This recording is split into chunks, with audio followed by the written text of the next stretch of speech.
નમસ્કાર મિત્રો, આપ જોઈ રહ્યા છો આપની તમારી પોતાની ચેનલ શોર્ટ સ્ટોરીઝ। આપનો કિંમતી સમય વધારે ના લેતા શરૂ કરીએ આજની સરસ મજાની વિડીયો। જો વિડીયો પસંદ આવે તો લાઇક આઇકોન જરૂરથી પ્રેસ કરશો જી અને અમારી ચેનલને જરૂરથી સબસ્ક્રાઇબ કરશો જી।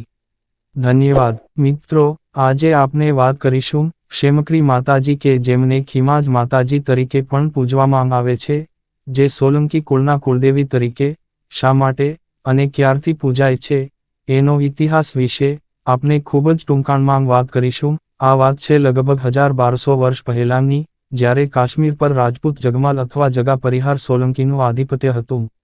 ક્ષેમકારી માતાનું મંદિર ખૂબ જ જૂનું મંદિર છે, જેને ખીમાજ માતા તરીકે પણ ઓળખવામાં આવે છે। તે સુંધા માતાના મંદિરથી 25 કિલોમીટર દૂર છે। ખીમાજ માતા એટલે કે ક્ષેમક્રી માતાજી સોલંકી રાજપૂતના કુળદેવી તરીકે પૂજાય છે, જે પર્વત પર સ્થિત છે। ભીનમાલ, જાલોર જિલ્લામાં સ્થિત છે। એવું માનવામાં આવે છે કે જગધામ અથવા જગા કાશ્મીરના પ્રતિહાર શાસક હતા, રક્તપિત્તથી પીડાતા હતા।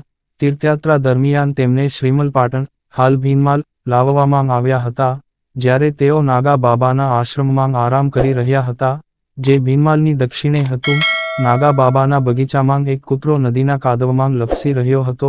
રાજા પાસે ગયો અને કૂદી પડ્યો। આ કારણે ભીની માટીના કેટલાક કણો રાજાના પગ પર પડ્યા અને તેણે તે જોયું। અને તેણે જોયું કે શરીર પર જ્યાં પણ માટી પડી ત્યાં તે જગ્યા રક્તપિત્તથી મુક્ત થઈ ગઈ। તે સમયે રાજા તે કૂવાના કાદવમાં સ્નાન કરવા ગયા, ત્યારે રાજાને રક્તપિત્તથી રાહત મળી અને તેનું શરીર બળવાન બન્યું। તે સમયે પ્રતિહારના શાસક જગાને ભીનમાલના શાસક તરીકે સ્વીકારવામાં આવ્યા હતા। ત્યારથી માતા ક્ષેમાંકરી પ્રતિહારોની સોલંકી રાજપૂતો નામ પારિવારિક દેવી માનવામાં આવે છે। રાજાએ આ જગાએ તળાવનું સમારકામ કર્યું અને એક વિશાળ અને મજબૂત શહેરની દિવાલ બનાવી। 12મી સદીમાં દેવડા ચૌહાણોએ પ્રતિહારોને હરાવ્યા અને તેમને ભગાડી દીધા। ત્યારબાદ માત્ર ચૌહાણ શાસકો જ રહ્યા।